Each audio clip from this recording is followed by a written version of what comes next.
official creator space. We're here today with LorWood. Yes, sir. LorWood is an artist from Baltimore. So first I want to ask, how did being from Baltimore influence your music? You know, I went to a boarding school in high school, and I'd say like that was really when I started to get into my creative authenticity. I'd say in Baltimore there was a lot of different types of music, but really like hometown music, I didn't have a lot of people I was listening to. That is until like I left the city and I started to be aware of like the DMV sound and like the underground scene. But really, I think the most influence that Baltimore has had on me has just been my experiences and the culture and my name. It's like a Baltimore thing, like maybe it's that Baltimore accent, I'm not really sure where it comes from. But yeah, like every Lil Scooter, like Manhunter Izzy, like all of like these people who were like buzzing in the underground, like that was like their mind, like Lord was like the thing. What does it represent, Lord? You know, I was literally thinking to myself the other day, it's like, I make acronyms out of everything, bro.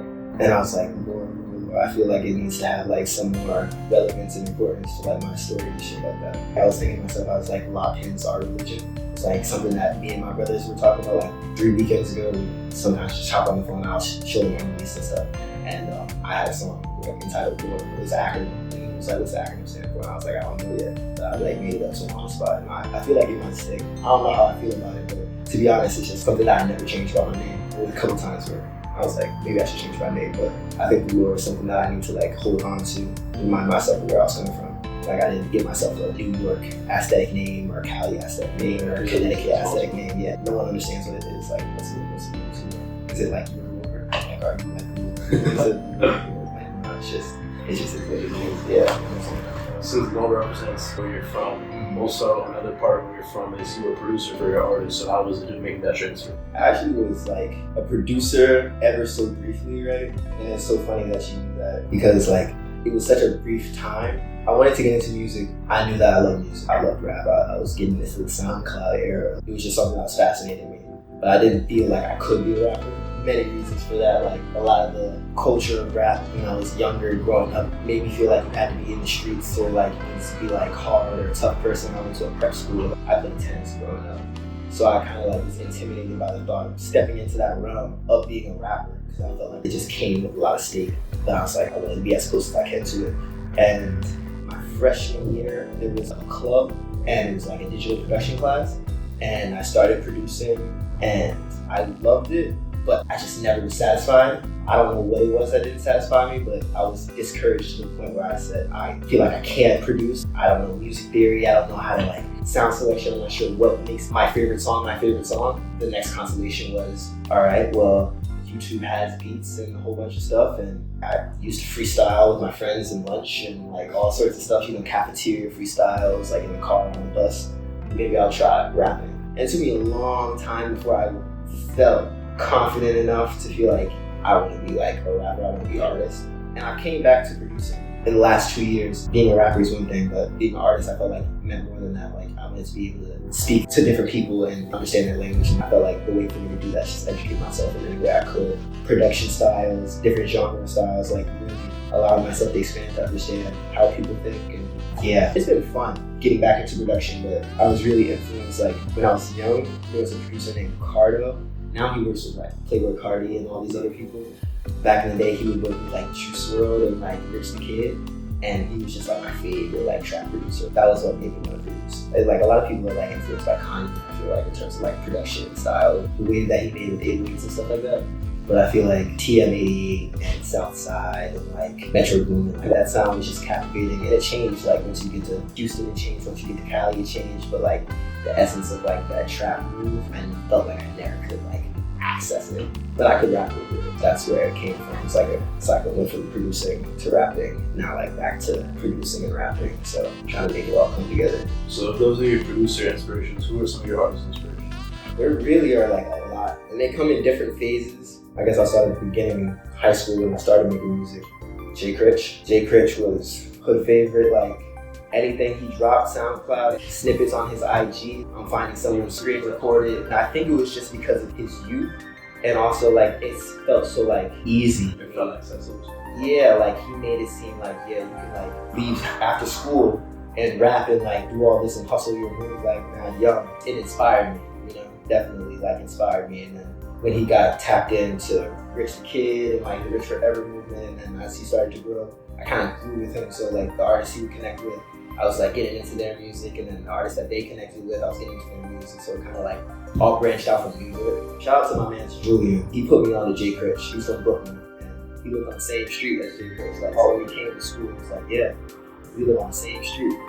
You're not from the same place, Jay Critch. But yeah, like Jay Critch was like the one that really got me into rapping. Not unreleased or all that old stuff. You could probably hear it. I'd say like my next super inspiration was probably like Juice WRLD and X in that SoundCloud era too. I feel like a lot of people who were making music at that time were like saw them, were inspired by their hustle, the fact that they were young, the fact that they felt like real. They just had like a strong influence on the music. You know what I'm saying? Because they got that emotional. Yeah, the emotional element was super impressionable on me. I was an impressionable kid. You know what I'm saying? I was sad listening to X. Like everybody has stuff they go through and stuff. But I was really leaning into like all my like trauma, all the shit that had happened to me. Like when he would talk about it, I feel like I understood it. And I might not have understood all the stuff, you know what I'm saying? They were low-key martyrs in like the way that I see it, like super young, whether it be drugs or like the correctional like system, like they had shit that they were going through like mad young, and throw that on top of like fame and like notoriety and stress and all that stuff. They were going through it. As a kid, I saw it as like they had everything I want, but now that I'm older in retrospective, like now I'm older than both of them. Like they never got to reach 21. I'll see 22 inshallah, like, and they don't see it. They were exposed to a shit ton. But it influences people in different ways, bro. It really like fucked me up when both of them passed, because when it came to like inspiration and like what really motivated me, that was that. And every time they would post, every time I see like they were releasing music, and inspired me, and when they make music inspired me, I'd be like, okay, it's still like this dream that I have can be more than a dream. And then slowly as they left that impression on me, like that influence, but there was a void, I started really noticing that like I could fill that void for myself. Like I can be my inspiration, I can be like the thing that people hopefully get inspired by and moved by. And I just started leaning into it. I think that's when musically things started to change for me, and I started to choose different lanes, choose different styles, like branch out, and getting reception from people who before they saw me making music, they probably knew I made music. Yeah. Now they're engaging with it. Now they're like, wow. Thinking about it now, I'm talking to you, like it reminds me, it's like it's crazy. Like I'm still on the journey. I still have like people who I haven't talked to in 6-7 months, but they're hitting me up because they listen to the music or they're sending me a screenshot and like, you really came a long way. Like it's really cool to like see, like keep on going. And hopefully I can continue to have like an influence on younger people, my generation, older people, just like inspire people to take that risk if they have that passion. Like they were taking that risk and they really put their all into it, and I can see it. And I feel like everybody can see it. Throw it everything, all your cards at the wall.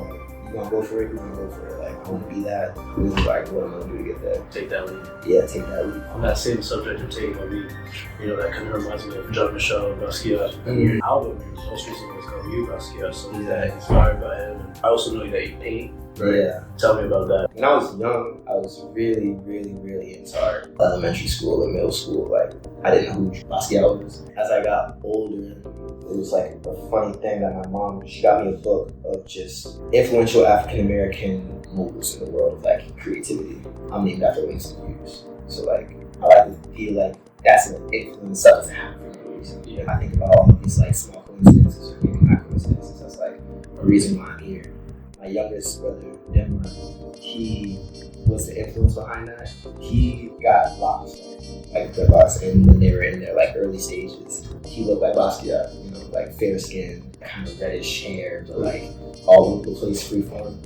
And he actually named the project for me, and he made the cover art for me. He has a clothing brand. It's called Du Bois El Jefe. If you're tapped in, go lock in. Yeah, Du Bois El Jefe. Du Bois, like W.E.B. Du Bois. Yeah, and that's my middle brother's middle name. Vander James Du Bois Woody.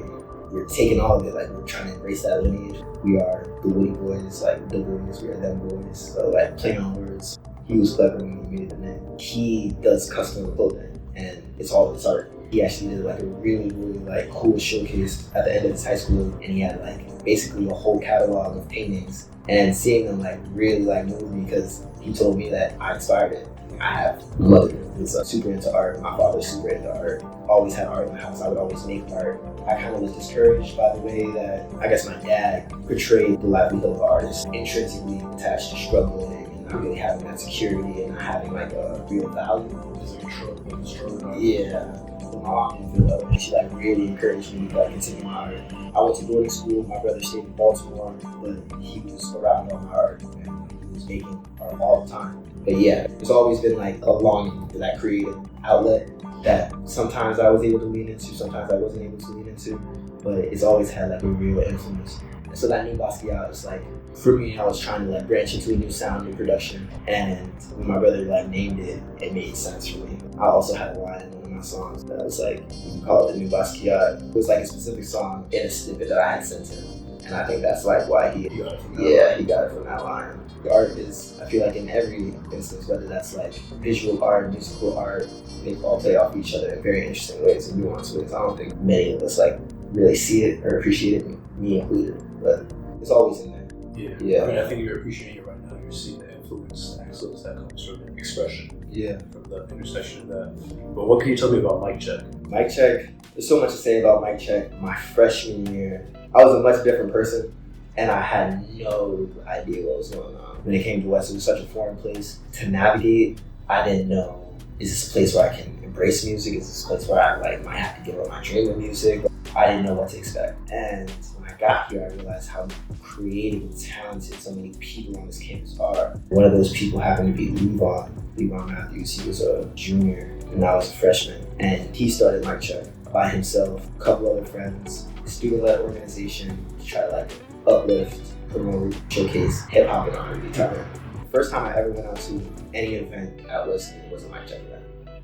And shout out Nolan Lewis. He was performing. It was a rap battle, and Nolan was performing. And Nolan was a freshman. I knew Nolan was a freshman. And to see him on stage, it was packed out. Brianna Johnson was also there. I felt like it was a sign, like there's a place here, like there's something that you can do. And by the grace of the universe, I was able to get in contact with Levon. Anything that I need when it came to like music, anything I need when it came to like navigating West, he was always so willing to like help me and like encourage me to like perform, encourage me to like collaborate, all these things that I thought I would never be able to do at West. Until it was the point where he graduated and he offered me the position to like continue it, and that's what I've been trying to do. It's been crazy eye-opening experience in terms of like learning new things about myself, learning new things about how to collaborate, work with people, learning how to organize, all of these skills that I feel like they can only help you in the music industry, in the music space, being able to know how to navigate, how to book a venue, how to talk to a promoter. These are hard skills that are not going to leave you. Like you transfer them into anywhere. I like to focus in on my own music career, my friend's music career, everything. So it's just been a great opportunity really to connect with artists, build community, and get to hear a shit ton of cool music. There's so many talented people a part of Mic Check. Mic Check, I feel like it's going to be something super important to the Wesleyan community, hopefully important to like a larger music community as artists who have performed at Mic Check leave and continue their musical journeys. It'll be something that they'll always remember, always have a special place in their journey. It's like a creative space that's like pulls that accelerator. Yeah, and hopefully it can become a stronger community and a better place to highlight artists that go to West that are passionate about this, their love for music, their love for creating, and hope to see a career. That's, I feel like, the dream for a lot of us. Which is possible. Definitely possible, bro. I feel like I talk about it all the time with people. Belief is 90% of it, and then like the action behind it. But you have to like have that belief. Doubt is in all of us, but don't let that doubt dictate what you're gonna believe or not believe. Just because it's night doesn't mean the sun's not there. It's always in you. It's always going to be there. You'll be able to like be drawn out. It's just like you choose to draw it out. We're talking right now. We'll be able to look back to this and be like, yeah, bro, it was possible. It was possible. Yeah. Well, and I'm gonna finish the interview saying my favorite song by you is called "Sex on the Beach." What is your favorite song by you? Bro. I love Sex on the Beach. I'm not gonna lie. I'm gonna go ahead and say I'm gonna plug the project. I'm gonna plug the EP, a new song that I made recently called "Dear Vibes Part 2." One thing about me and my songs, I freestyle a lot. It's difficult to like make a cohesive story, like an intentional story, when you're freestyling, when you're trying to find flow, when you're trying to find that energy.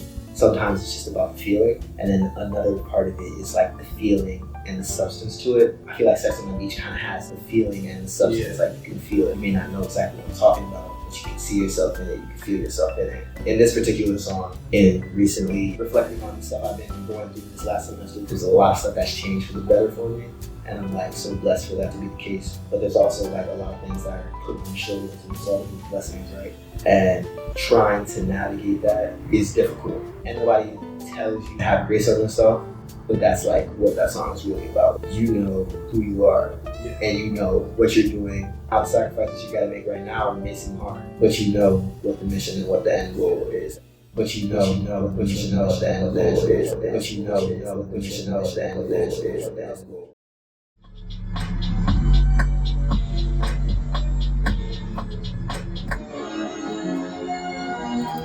Because now I'm hearing it for the first time. I pitched it up as soon as I was just playing around to see what the keys like. A B flat.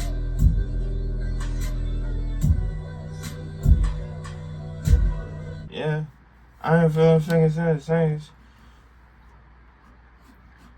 I ain't in a tripping like a.